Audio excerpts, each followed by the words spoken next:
que tu puisses parler à chacun de nos cœurs. Seigneur Dieu, c'est un privilège d'être dans ta présence, Seigneur. Et par ton esprit, Seigneur, je prie que chacun de nous, on puisse ressortir avec une parole qui vient de toi, Seigneur, que des signes, des prodiges, des miracles prennent place dans ta maison, au nom de Jésus. Amen. Les enfants, vous pouvez monter à l'école du dimanche. Gloire à Dieu. Ce matin, nous sommes dans cette thématique, les miracles existent encore. Juste rapidement, je vais vous résumer ce qui a pris place avant qu'on lise le texte ensemble. C'est que, oui, les ados aussi montent avec le pasteur Charlie. Ce qui a pris place, juste avant le texte qu'on va lire, c'est qu'il y a un boiteux de naissance qu'on amenait tous les jours, j'insiste, tous les jours, on amenait le boiteux à la porte qui s'appelait la Belle. Et pour qu'il puisse recevoir, demander l'aumône, parce qu'il n'y avait pas d'aide sociale, et on allait l'installer tout près du temple, à la porte, pour qu'il puisse demander et recevoir des aumônes de la part du peuple. Il était là, et on va lire le texte ensemble maintenant, alors que Pierre et Jean sont arrivés dans le temple, ils allaient à la prière, et ils ont croisé cet homme-là qui leur a demandé l'aumône. Et le texte nous dit, Pierre dit, « Je n'ai ni argent ni or, mais ce que j'ai, je te le donne. Au nom de Jésus-Christ de Nazareth, lève-toi et marche. » Et le prenant par la main, droite, il le fit lever. Au même instant, le texte dit, ses pieds et ses chevilles devinrent fermes. D'un saut, il fut debout et il se mit à marcher. Il entra avec eux dans le temple, marchant, sautant et louant Dieu. Amen. Amen.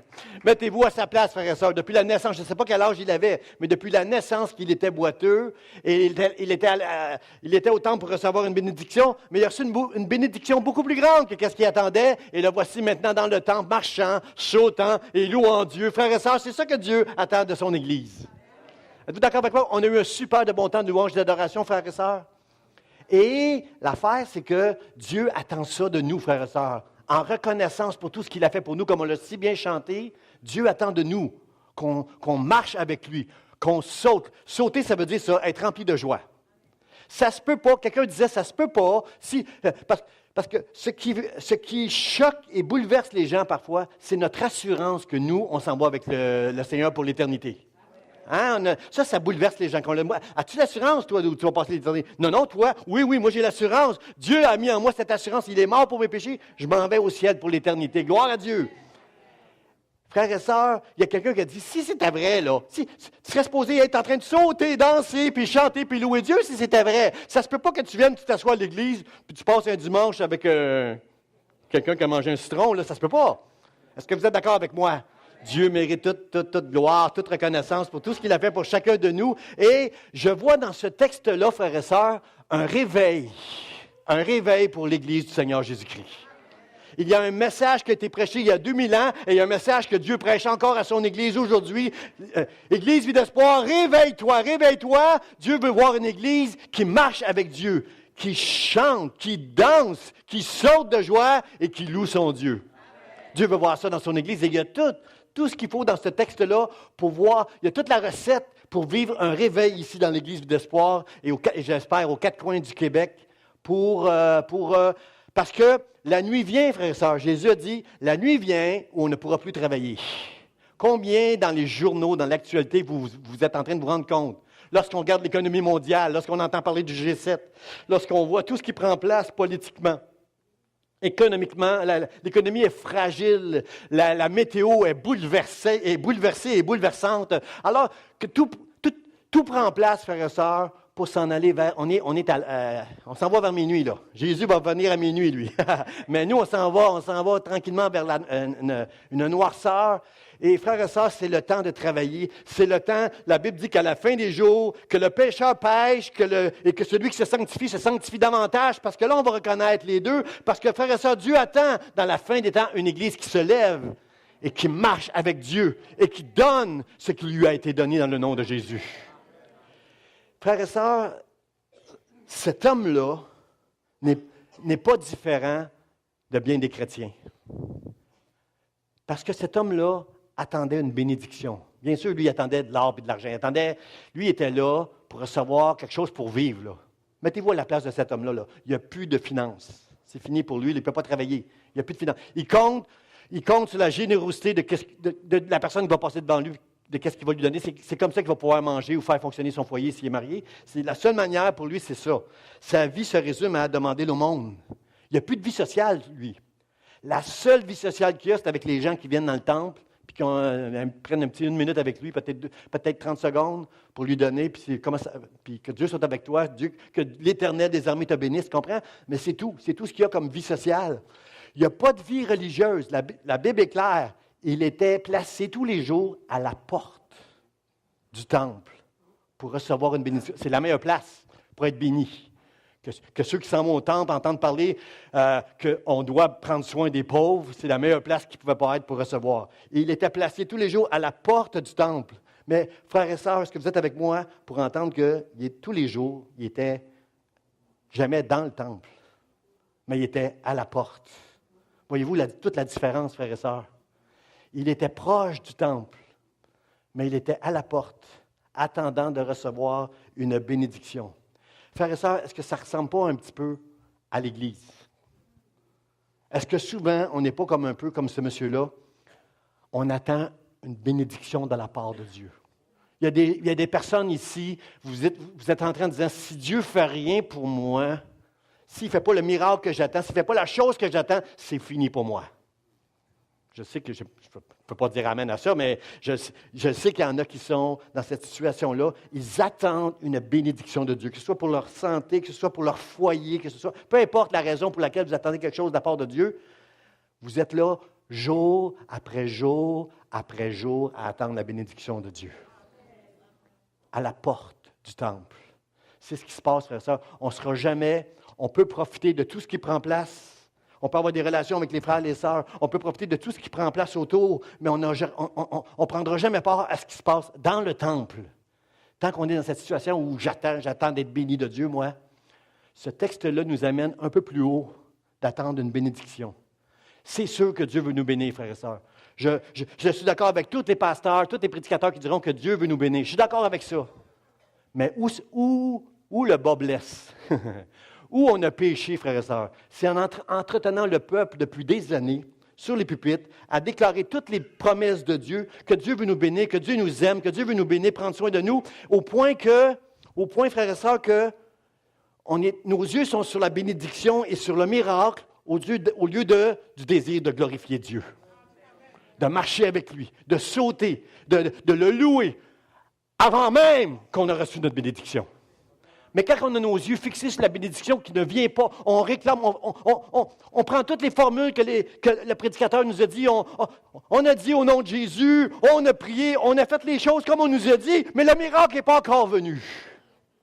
C'est long d'attendre un miracle qui ne vient pas, frères et sœurs, alors qu'on pourrait être en train d'être debout, marcher avec Dieu, peu importe ce qui prend place autour de nous, et ne pas être à la porte du temple, mais participer à tout ce qui prend place dans le temple chaque jour qu'on est ici dans la présence de Dieu.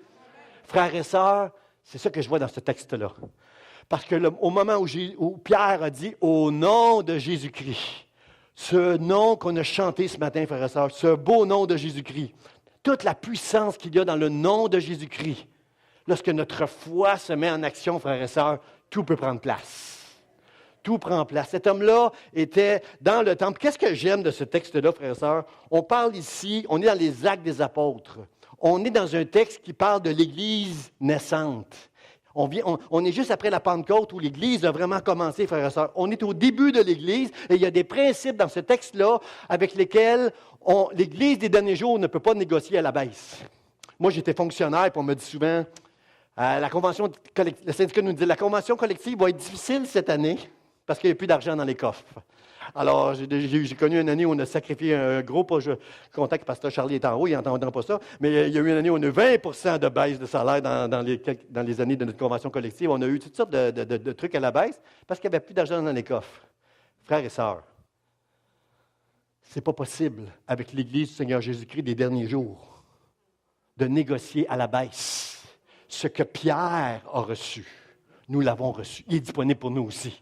Ce que Pierre avait, je l'ai, moi. Ce que Pierre avait, je l'ai aussi. Et Jésus-Christ, toute la puissance qu'il y a dans le nom de Jésus-Christ n'a pas changé, frères et sœurs. Alors, à nous, l'Église, de se réapproprier ce que Dieu attend de son Église des derniers jours, c'est-à-dire qu'elle se lève, qu'elle marche et qu'elle donne au peuple, aux gens autour de nous, ce qu'elle a reçu de la part du ciel, de la part du Seigneur Jésus-Christ. Et là, j'aimerais entendre un grand Amen. Et dans mes notes, il avait dit, ils vont applaudir le Seigneur quand tu vas dire ça, parce que c'est ça, frères et sœurs, c'est ça que Dieu attend de son Église. Une Église qui se lève, qui marche avec Dieu et qui redonne ce que Dieu lui a donné. Et au même instant, ses chevilles devinrent fermes, et d'un saut, il fut debout. Il se mit à marcher, et après ça, il est allé profiter de la vie. Hein? Il est allé profiter de la vie. Moi, je veux profiter de la vie. J'ai une belle retraite qui m'attend. Je vais aller sur le bord de la mer. Je vais aller en Gaspésie le reste de ma vie sur le bord de la mer. Je veux profiter de la vie maintenant. Non. Cet homme était un homme selon le cœur de Dieu. Moi, je crois que l'apôtre Pierre a été dirigé vers cet homme-là pour faire un miracle qui allait glorifier le Seigneur Jésus. Parce que nous là, on est tellement... comment je pourrais dire? Nous, on prie pour tout le monde. Sois béni, sois guéri. La Bible dit, n'imposez pas les mains trop. Comprenez-vous? Il faut réfléchir un peu. Il faut se laisser conduire par l'Esprit. Je crois que Pierre était complètement conduit par l'Esprit parce que ça, c'était un homme de Dieu. Ce n'est pas un homme qui attendait une bénédiction pour profiter de la vie. C'était un homme qui avait un cœur pour Dieu. Et la première chose qu'il a faite, lorsqu'il a reçu la bénédiction, lorsqu'il a senti que ses chevilles devenaient fermes et qu'il était capable de marcher, première chose qu'il a fait, il s'est dirigé vers le temple avec Pierre et avec Jean. Il marchait, il sautait, alléluia, et il louait Dieu. Et puis il est allé dans le temple. Pourquoi vous pensez? Pour montrer toute sa reconnaissance à Dieu. Il était rempli de joie. Qui ne serait pas rempli de joie après un miracle comme ça? Quand on va voir des gens qui arrivent ici, malades, qu'on va prier et qui vont être guéris, c'est certain que vous allez l'entendre, la joie de ces gens-là.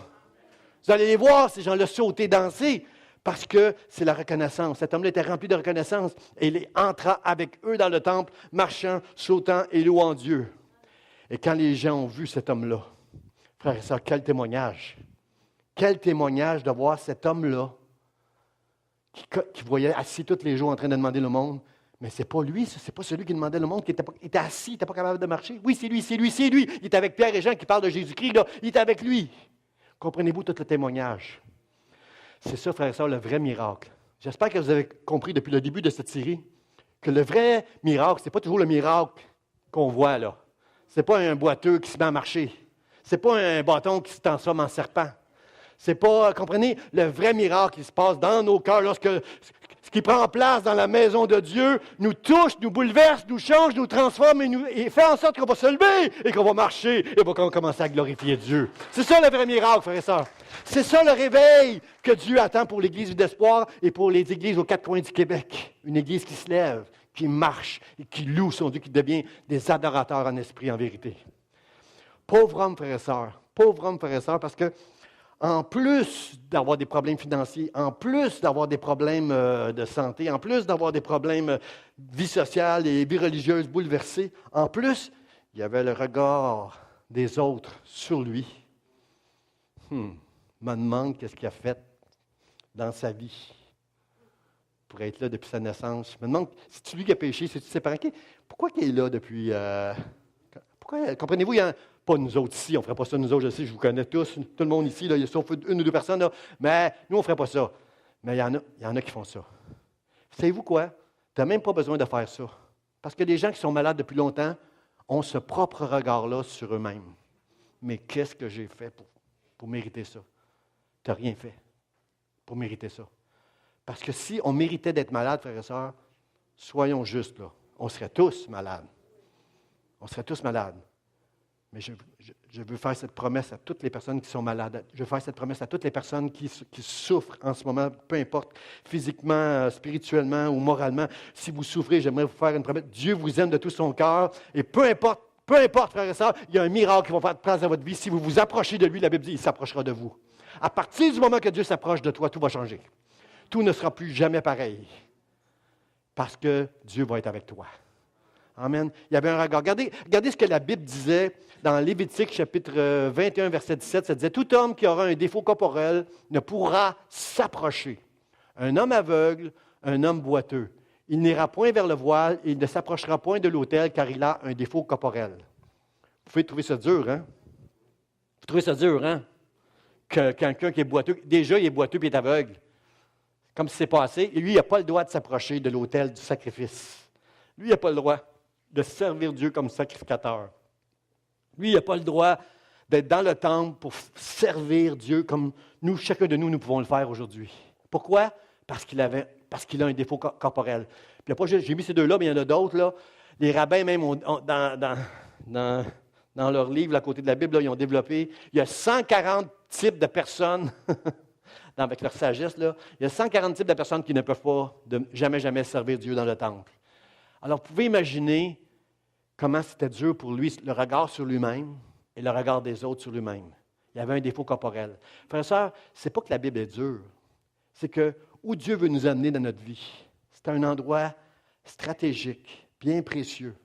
Dieu veut nous amener à un endroit dans notre vie où on va arrêter de penser qu'on est une bonne personne. On va arrêter de penser que Dieu nous aime peut-être parce qu'on fait les bonnes choses. On suit la loi. On est à l'église tous les dimanches. On paye notre dîme. On est fidèle. Comprenez-vous? C'est au-delà de ça. Dieu veut nous amener à un endroit stratégique où on va réaliser que moi, je suis pécheur, je suis fini, puis si je n'ai pas Jésus, c'est fini pour moi. Dieu veut nous amener à cet endroit stratégique qu'on a besoin de Jésus dans notre vie, qu'on est des pécheurs, que sans lui, tout est fini. La loi était là pour comprendre qu'on n'y arrivera pas à suivre la loi. Toute la loi, ce n'est pas possible de suivre toute la loi. Seulement Jésus qui a réussi à accomplir toute la loi. Et lorsqu'il est mort sur la croix, il a dit « Tout est accompli ». Et c'est sur la base, c'est sur la foi de ce que Jésus a accompli pour moi qu'aujourd'hui j'ai l'assurance que je m'en vais au ciel. Certainement pas parce que je suis sans péché. Ma chair elle pêche tous les jours, mais je sais que je m'en vais au ciel parce que Dieu, lorsque son sang a coulé sur moi, il m'a rendu pur, il m'a purifié. Et lorsque Jésus revient chercher son Église, il vient chercher une Église glorieuse, pure, sans tache, ni rien de semblable. Jésus revient bientôt parce qu'il nous a purifiés et nous prendra avec lui pour l'éternité. Jésus va le faire, c'est sa promesse, frères et sœurs. Et qu'est-ce que j'aime dans ce texte de Matthieu 21,14 que j'ai voulu ajouter, c'est que ça nous dit que ces aveugles, ces boiteux qui ne pouvaient pas s'approcher de Dieu pour le service. Le texte nous dit, lorsque Jésus était sur cette terre, des aveugles et des boiteux s'approchèrent de lui dans le temple et il les guérit. Ils s'approchèrent de lui dans le temple. Et dans le temple, où ces personnes-là qui ne pouvaient pas servir Dieu, lorsqu'ils ont su que Jésus était dans le temple, se sont approchés de lui. Et ils ont été guéris. Approchez-vous de lui, la Bible dit. Et c'est quoi la promesse? Il s'approchera de vous. Ça, c'est ma prière, frères et sœurs. C'est ma prière depuis des semaines. Seigneur, approche-toi de moi. Approche-toi de ton Église quand on se réunit ensemble. Quand on loue ton nom ensemble, quand on a une communion fraternelle ensemble, quand nous prions ensemble. Seigneur, alors qu'on s'approche de toi, approche-toi de nous. Et rien ne sera plus jamais pareil dans nos vies, frères et sœurs, lorsque Dieu va s'approcher de nous. La crainte de Dieu va nous saisir, frères et sœurs. Ça va être facile de marcher, ça va être plus facile de marcher avec Dieu, parce que sa présence va être avec nous, frères et sœurs. L'apôtre Pierre, lorsque Jésus est ressuscité, à un moment donné, a senti tellement la présence de Dieu qu'il a dit, « Seigneur, éloigne-toi de moi parce que je suis pécheur. » Et Jésus a pu rassurer Pierre. « Pierre, je suis mort pour tes péchés. C'est justement pour ça que je suis mort, pour que tu puisses t'approcher de moi et que moi, je puisse m'approcher de toi pour briser ce qui nous séparait ensemble. » Dieu a fait ça pour chacun de nous, frères et sœurs. C'est la bonne nouvelle. Des boiteux des aveugles et des boiteux s'approchèrent de lui dans le temple et il les guérit. Jésus, le Fils de Dieu, celui le victorieux, le Fils de Dieu, le pain de vie, notre avocat auprès du Père, frères et sœurs, le Tout-Puissant, le Prince de paix, le conseiller, Jésus, lorsqu'on s'approchait de lui, il les a tous guéris, frères et sœurs. Frères et sœurs, Jésus, c'est le merveilleux. Tous les jours, on mettait le boiteux à une porte qui s'appelait la Belle. Je trouve qu'en français, c'est difficile de comprendre le sens du mot label, parce que pour moi, cette porte-là est associée à quelque chose qui vient de Jésus. Il y avait 8 portes qui menaient au temple. On pouvait entrer dans le temple par 8 portes. Il y a une porte qui s'appelle la porte des brebis. Comment Jésus a dit qu'il s'appelait à un moment donné? Je suis la porte. Par moi entrent les brebis. Et elles sont sauvées. Et je prends soin d'elles. Je suis la porte des brebis. La porte des brebis nous rappelle quelque chose de Jésus-Christ. Ici, j'aime mieux la traduction en anglais. C'est en anglais que ça m'a paru évident que cette porte-là nous parle de Jésus. Parce qu'en anglais, au lieu de dire la belle, ça s'appelle the beautiful. Beautiful. He is beautiful.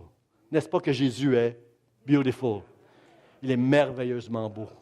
Glorieusement beau. C'est sûr qu'en français, il fallait traduire par la belle, porte, parce que ça se conjugue, mais plus beau en anglais. Beautiful. The door called beautiful, parce qu'elle nous parle de Jésus. Tous ceux qui venaient à lui, les boiteux, les aveugles, qui avaient un regard sur eux, qui sentaient le regard des autres lorsqu'ils sont venus à Jésus, the beautiful, les a guéris. Il était à une porte qui nous parle de quelque chose de glorieux et de merveilleux à propos de Jésus, et il a été guéri, frères et sœurs. Je veux dire merci Seigneur pour cette chose merveilleuse.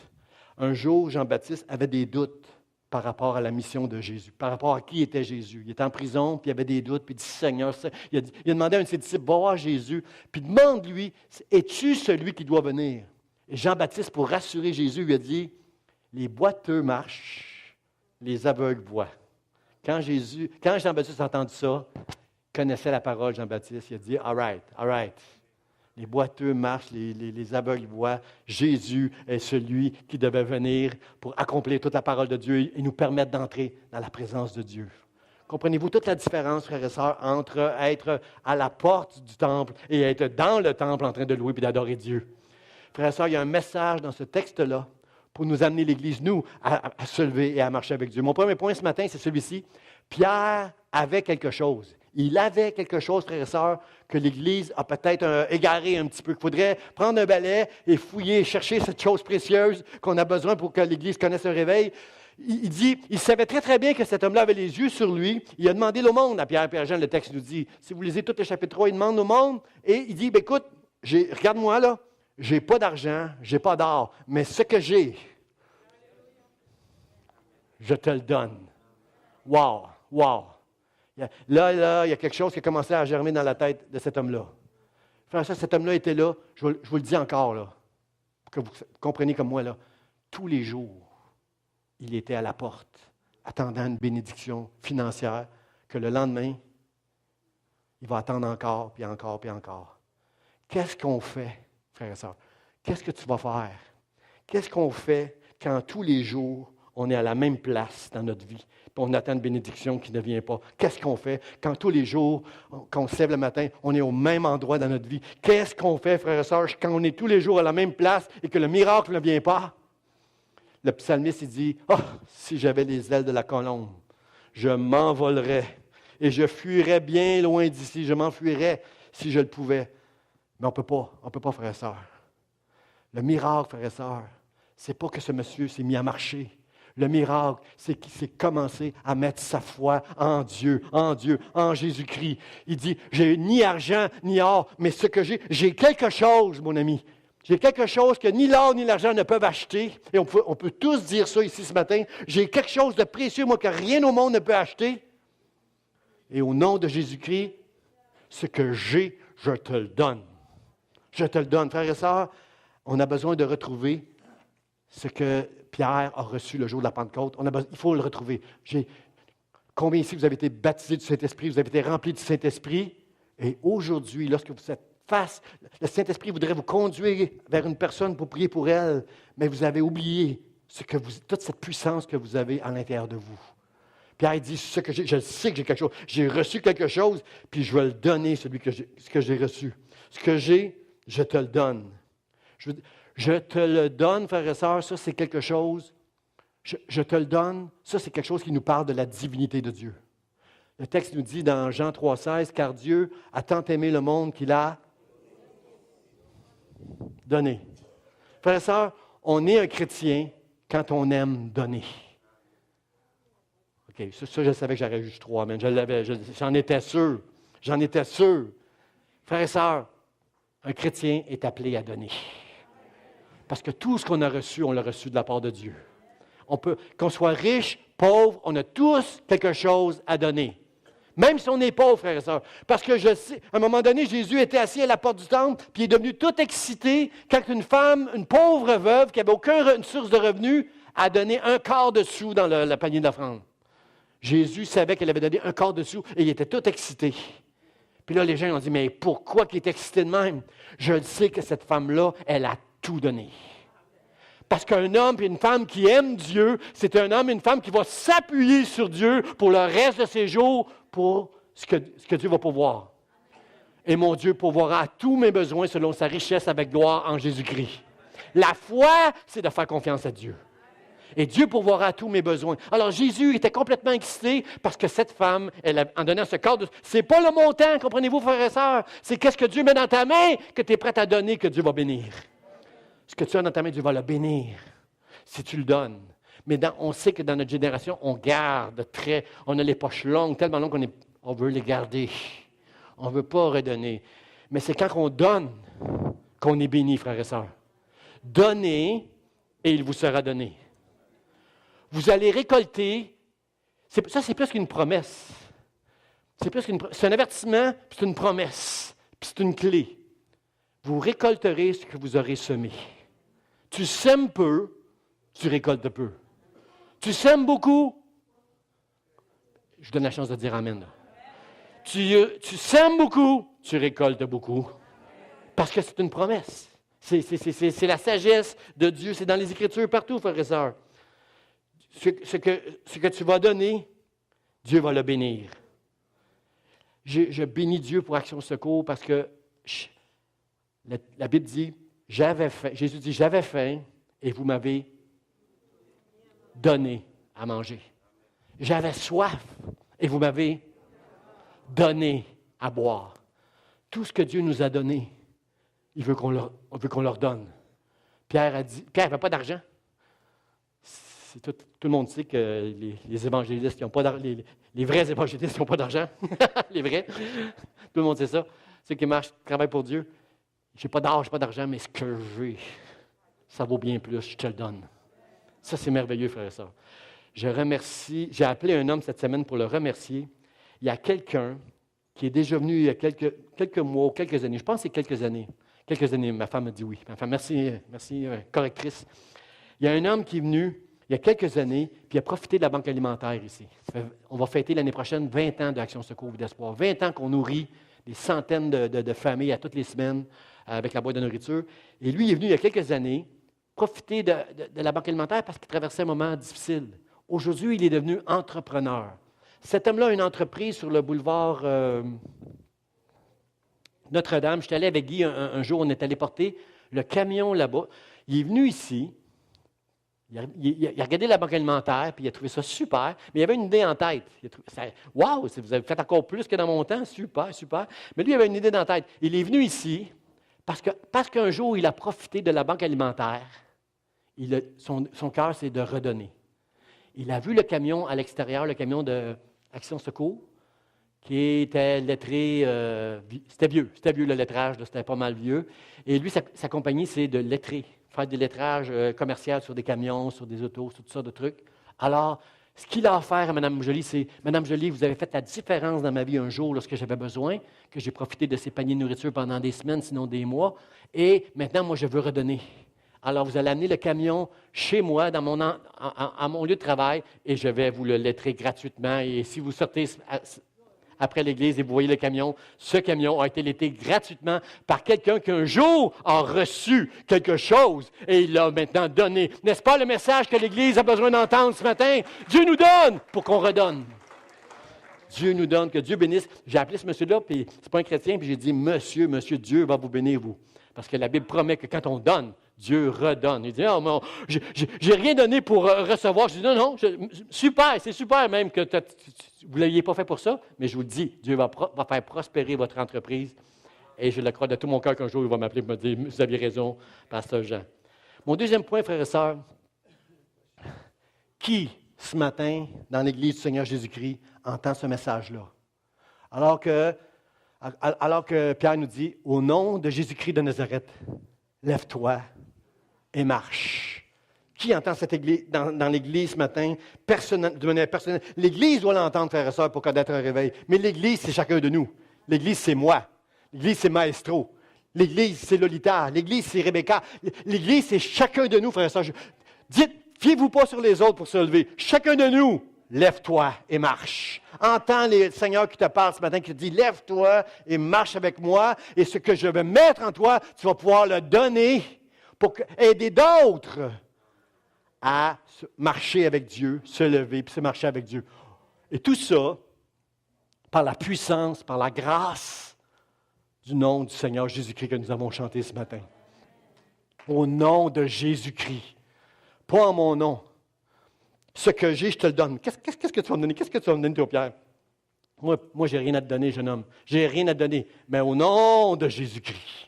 Par le nom de Jésus, ce que j'ai, la puissance que Dieu a mis en moi, à cause de son nom, à cause de la relation que j'ai avec lui, à cause de la foi que j'ai en son nom, reçois ce que j'ai au nom de Jésus-Christ.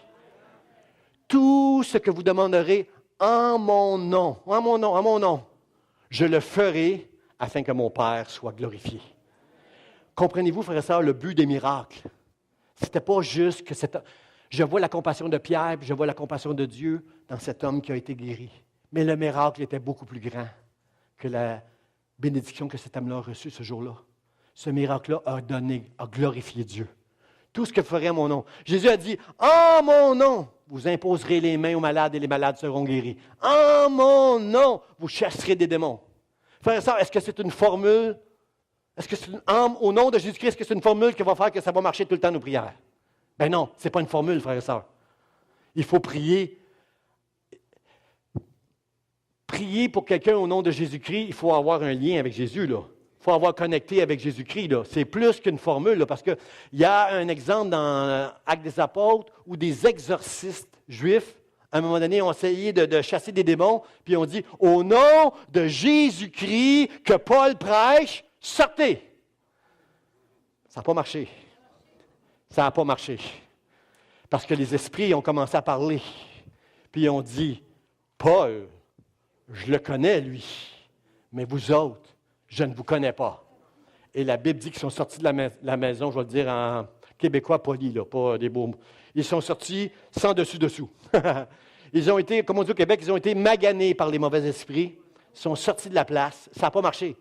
Parce que ce n'est pas une formule, frères et sœurs. Ce n'est pas une formule que penser que dire au nom de Jésus-Christ. Il y a toute une puissance dans le nom de Jésus-Christ pour l'enfant de Dieu. Moi, je suis un enfant de Dieu. Je sais que j'appartiens à mon Père. Et que si je dis au nom de Jésus, ce n'est pas moi, mais c'est lui qui va donner toute la puissance à la prière que je vais faire. Je ne prends aucun mérite. Il y a des gens qui disent qu'ils ont un don de guérison. Frères et sœurs, attention. C'est tout, parce qu'on risque de ne plus donner la gloire à Dieu. C'est vrai que Dieu se sert souvent des mêmes personnes pour amener la guérison.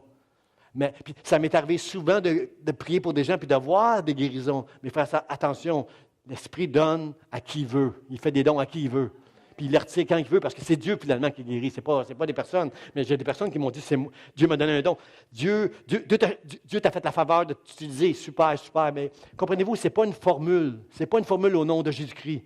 Parce qu'à un moment donné, on a un texte effrayant, terrifiant dans la Bible qui dit « Seigneur, ça se passe au ciel, le jour du jugement. Seigneur, est-ce qu'on n'a pas chassé des démons en ton nom? Est-ce qu'on n'a pas prophétisé en ton nom? Est-ce qu'on n'a pas fait des miracles en ton nom? » Et Dieu leur dira « Je ne vous connais pas, retirez-vous de moi, ouvriers d'iniquité. Vous avez tout fait ça pour votre gloire parmi les hommes. Retirez-vous de moi, je ne vous connais pas. » Frère, ça, qu'est-ce qui me bénit? C'est que les esprits ont dit aux exorcistes juifs, Paul, lui, je le connais.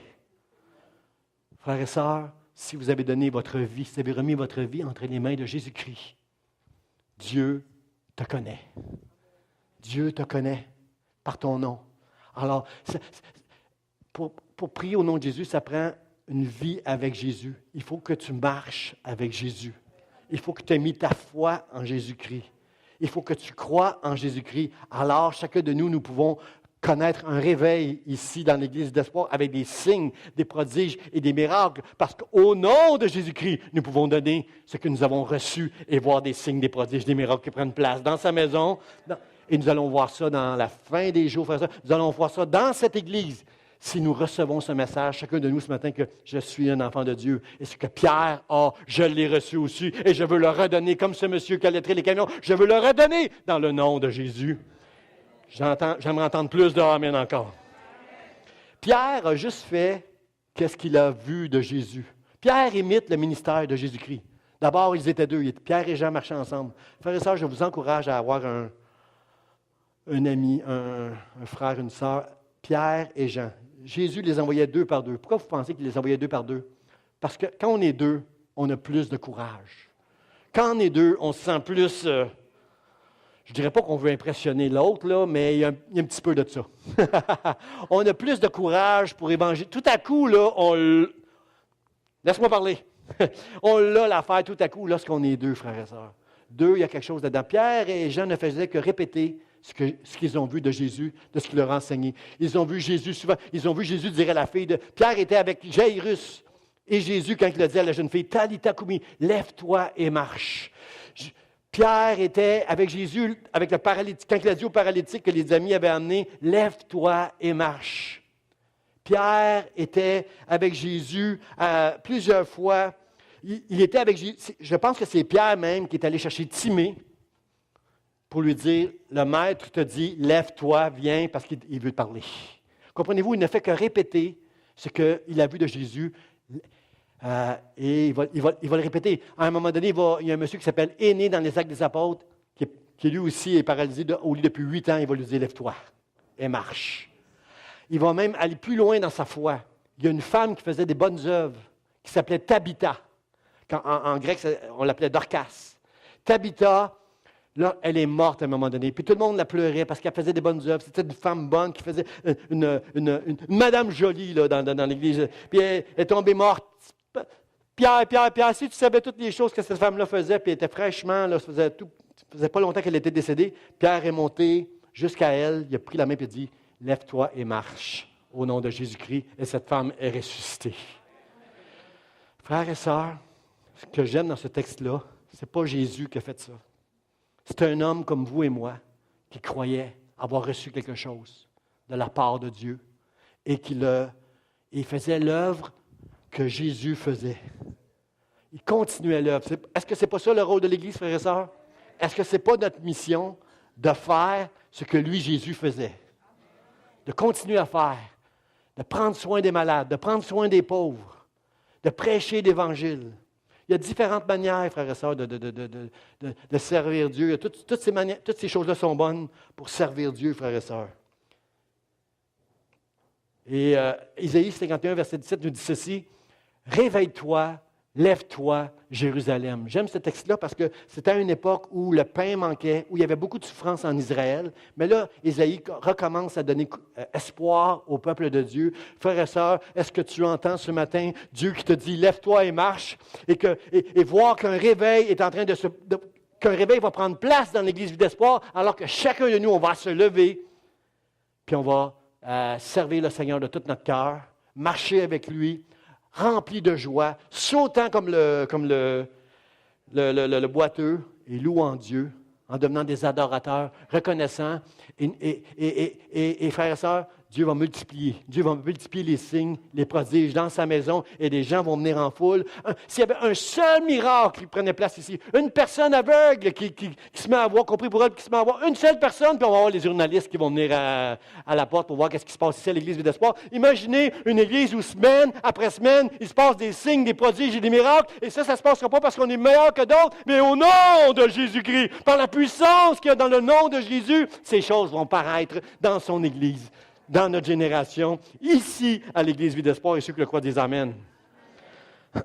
Frères et sœurs, mon dernier point, on doit trouver comment aider les gens autour de nous. Le texte nous dit, en le prenant par la main droite, il n'a pas juste dit, au nom de Jésus-Christ, lève-toi et marche, puis il est en allé à la prière. Il n'a pas juste fait ça, il l'a aidé. En le prenant par la main droite, c'est Pierre, il l'a fait lever. Je veux que tu te lèves. Parce que lui, c'est sûr, ça fait depuis la naissance tous les jours, on l'amène, on le place là, puis on l'assit. Lui, il sait qu'il ne peut pas marcher. Mais Pierre sait que Dieu va faire un miracle pour lui, qui était conduit par l'Esprit. Alors, il l'aide à se lever. Comprenez-vous, frères et sœurs? Êtes-vous avec moi? Vous êtes d'accord avec ça? nous devons aider et Dieu lui va faire le reste. J'aimais ce que ma sœur Bénicile m'a dit ce matin dans la prière. Merci pour vos prières. Merci pour les téléphones d'encouragement que j'ai reçus. Merci pour le soutien. Et Dieu lui a fait le miracle. Comprenez-vous que l'humanité rejoint la divinité lorsque les deux opèrent ensemble. Il y a un milieu quelque part où nous faisons ce que nous pouvons, Dieu fait le reste, et dans le milieu quelque part, c'est là que le miracle se passe. Et au même instant, alors qu'il le fit lever, au même instant, ses pieds et ses chevilles devinrent fermes. Gloire à Dieu! Gloire à Dieu! N'est-ce pas le désir de Dieu, chacun de nous, Église d'espoir, de nous affermir? L'apôtre Pierre va écrire plus tard, va écrire dans une lettre, l'épître de Pierre, il vous affermira, il vous fortifiera, il vous rendra inébranlable. Frères et sœurs, pour que Dieu fasse ça, il faut juste qu'on se lève. Lui était assis depuis je ne sais pas combien d'années, assis à la porte à la porte la belle, the beautiful. Et lorsqu'il a rencontré celui qui est venu lui parler au nom du beautiful, a réussi à se lever et ses chevilles sont devenues fermes et s'est mis à marcher. Frères et sœurs, je vois l'Église Vie d'Espoir dans ce texte-là. J'ai la foi pour dire, Seigneur, ce que tu as fait à cet homme, fais-le. Approche-toi de l'Église Vie d'Espoir, approche-toi de moi, approche-toi de nous, Seigneur, et que nos chevilles deviennent fermes pour se lever, pour te louer, pour t'adorer, Seigneur. Le texte nous dit aussitôt au même instant que ses pieds, ses chevilles deviennent fermes, d'un saut, il fut debout et se mit à marcher. Là, il a compris, là. Il a compris toute l'affaire, là. Il a compris que Dieu est en train de faire un miracle dans sa vie. Et l'adrénaline est venue dans lui. Il s'est mis debout, il s'est mis à marcher. Mon mot de la fin, frères et sœurs. Je crois que j'avais un autre... il y avait quelque chose, je pense, après ça. Oui. Ça va apparaître à l'écran, là, Isaïe 63 nous dit, « J'ai regardé... personne pour m'aider. » Frère, ça, c'est triste, ce texte-là. C'est triste, ce texte-là, parce qu'il y a plein de gens autour de nous qui sont dans la situation du boiteux. Il y a plein de gens autour de nous, à notre lieu de travail, parmi nos voisins, pas loin de nous, qui disent, « J'ai regardé, mais j'ai personne pour m'aider. » Est-ce que vous êtes d'accord avec moi, frère et sœur, que aider, c'est la nature de Dieu? Aider, c'est Dieu. 2 fois, le psalmiste dit, « Tu es mon aide et mon libérateur. » Dieu est notre aide, il veut nous aider, frères et sœurs, et il nous a créés avec le désir d'aider. Moi, je connais des hommes ici dans cette église, des hommes et des femmes qui aiment aider, des serviteurs qui aiment aider. Ça, c'est la nature de Dieu, frères et sœurs. Lorsqu'il a créé la femme, il a dit lorsqu'il a créé la femme pour l'homme, il a dit, « Mon ami Adam, je t'ai fait une aide semblable à toi. » Que tous les maris reconnaissants disent « Amen » pour les femmes que Dieu nous a données. Je t'ai fait une aide. Moi, je suis dépendant de l'aide de ma femme. Je bénis Dieu pour toute l'aide, tout ce que ma femme fait pour me libérer, pour que moi, je puisse exercer le ministère. Je remercie ma femme. Et Dieu a vraiment mis en elle cette qualité d'aider son mari. Puis quand j'ai l'occasion, moins souvent qu'elle, je l'aide de tout mon cœur. Je veux la bénir de tout mon cœur. Elle est là. Chérie, merci pour toute l'aide que tu m'apportes. Dieu, mais ça ne vient pas de toi. C'est Dieu qui t'a donné ce don-là, qui a mis ce don-là à toi pour m'aider à moi. On ne peut pas se glorifier de rien, frère et sœur, mais c'est la nature de Dieu qu'on aide les autres. Pierre a fait simplement quelque chose que Dieu attendait de lui, d'aider, frère et sœur. Quand David dit « Tu es mon aide et mon libérateur », ça me touche de tout mon cœur, frère et sœur, d'entendre cette chose-là. Dieu est mon aide. Amen. Mon mot de la fin, frère et sœur, c'est celui-ci. Il entra avec eux dans le temple, marchant, sautant et louant Dieu. Frère et sœur, lorsque nous allons entendre ce message, et que chacun de nous, spirituellement assis à la porte, attendant tous les jours cette bénédiction. Seigneur, si tu ne me touches pas, si tu ne fais pas cette chose-là dans ma vie, je suis foutu, je suis perdu. Si au lieu d'être dans ce moule-là, on entend la voix de Dieu, puis on se lève, tout le monde ensemble, frère et sœur, on se lève, puis on se met à marcher avec Dieu. Frère et sœur, nous allons vivre un réveil dans cette église. Jeunes et vieux. En ce moment, trouvez-vous qu'il y a une différence? Il y a un schisme entre les jeunes et les vieux. Je parle avec les jeunes, puis eux autres, ils ont une pensée concernant l'Église qui fait en sorte que les plus vieux, vous êtes out. C'est pas comme ça, c'est pas comme ça. Il y a comme un schisme entre... Mais ça marche pas comme ça. Avec l'Esprit de Dieu nous unit tout le monde ensemble. Jeunes et vieux se réjouiront ensemble. C'est ça que la Bible nous dit. Mais le diable, il met la chicane partout.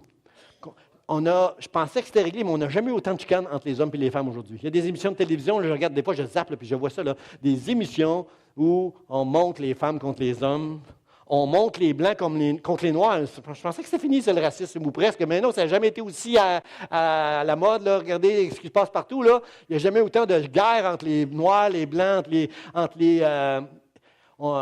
à cause de l'histoire de l'immigration, il y a plein de ségrégations qui prennent place. Frères et sœurs, il y a de la zizanie qui se passe autour de nous, mais ça ne vient pas de Dieu. Parce que toutes les nations ensemble, Dieu veut les unir pour glorifier son nom, pour fléchir le genou devant son nom. Au nom de Jésus-Christ. Quel beau nom, frères et sœurs. Quel beau nom, le nom de Jésus-Christ. Tout genou fléchira devant le beau nom de Jésus-Christ. Le nom au-dessus de tout nom. Jésus que nous avons chanté ce matin, frères et sœurs. Et alors que j'invite les musiciens, mon dernier point, c'est celui-ci. Tout le monde le vit, marchant et louant Dieu. Il reconnaissait que c'était celui je l'ai souligné, frères et sœurs, celui qui était assis. Frères et sœurs, j'ai hâte que l'Église d'espoir, on n'ait plus l'Église qui était assis, mais l'Église qui est maintenant debout, en train de servir Dieu.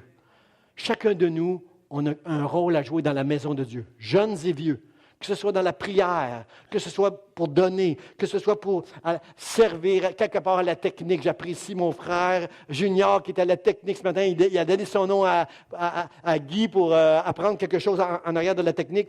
Chacun de nous, nous avons un rôle à jouer dans l'Église du Seigneur Jésus-Christ. J'apprécie tous les soldats de prière qui étaient dans la salle de prière ce matin. J'apprécie nos musiciens que nous avons. J'apprécie les gens qui étaient à l'accueil. Serge et son épouse qui étaient à l'accueil ce matin. J'apprécie tout le monde qui se lève, qui marche avec Dieu pour faire quelque chose dans l'Église. Et ces gens-là comprennent qu'il y a aussi un rôle à jouer hors de l'Église. J'ai quelque chose à donner, moi, que ce monde attend. Ce monde, frères et sœurs, attend pour des bénédictions financières. Ce monde attend pour avoir une vie, comment se payer, profiter de la vie. Ce monde attend pour être diverti. Mais nous, est-ce qu'on peut donner quelque chose à ce monde où ils vont être remplis d'étonnement et de surprise au sujet de ce qui est arrivé? Tout le monde, quel témoignage pour Dieu, ce miracle-là, frères et sœurs. Tout le monde a reconnu que c'était celui qui était assis à la belle. Et ça l'a permis, plus loin, ça l'a permis à Pierre de prêcher un message aux Juifs. Il s'est servi de ce témoignage, il est entré avec eux. Et tout le monde a vu que Pierre et Jean étaient associés à ce boiteux-là. Et il leur a dit, regardez-moi pas comme si c'était moi qui avais guéri cet homme-là. Mais c'est par la puissance de Dieu que Jésus-Christ, que vous avez crucifié, que vous avez livré à Pilate. Et quel courage Pierre avait! C'est à cause de Jésus-Christ que vous avez tué, que vous avez renié, que vous avez fait crucifier. C'est en son nom, par la puissance de son nom, que cet homme a été guéri. Alors repentez-vous, et vous allez connaître la joie que cet homme-là connaît maintenant, de marcher avec Dieu, de pouvoir servir Dieu dans le temple, de sauter de joie, puis de louer Dieu. Il y a eu tout un témoignage. Le vrai miracle, frère et sœur, c'est tout ce qui a pris place à ce moment-là, dans la maison de Dieu, frères et sœurs. Celui qui était assis à la belle, à la porte qui s'appelle The Beautiful, pour demander le monde, maintenant il est dans le temple, puis il loue, puis il adore Dieu de tout son cœur. Frères et sœurs, c'est ça qui attend l'Église d'espoir.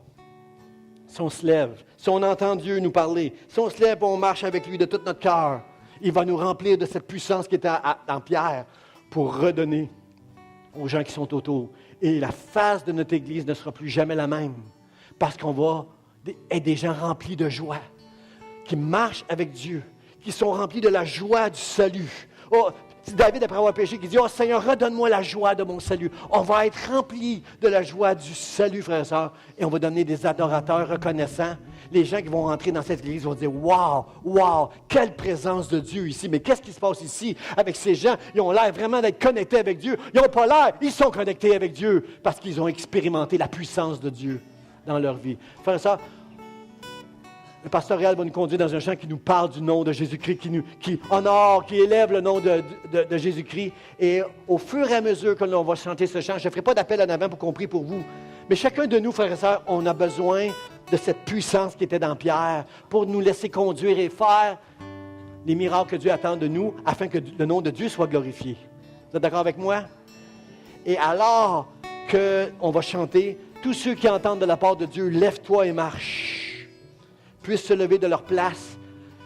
Et prophétiquement, Seigneur, un jour, il y a des gens qui diront, n'est-ce pas celui qui était assis tous les dimanches à l'Église? N'est-ce pas cet homme, n'est-ce pas cette femme qui venait tous les dimanches s'asseoir à l'Église, qui aujourd'hui est rempli de la puissance, de la joie de Dieu et qui adore Dieu de tout son cœur? N'est-ce pas cette personne-là?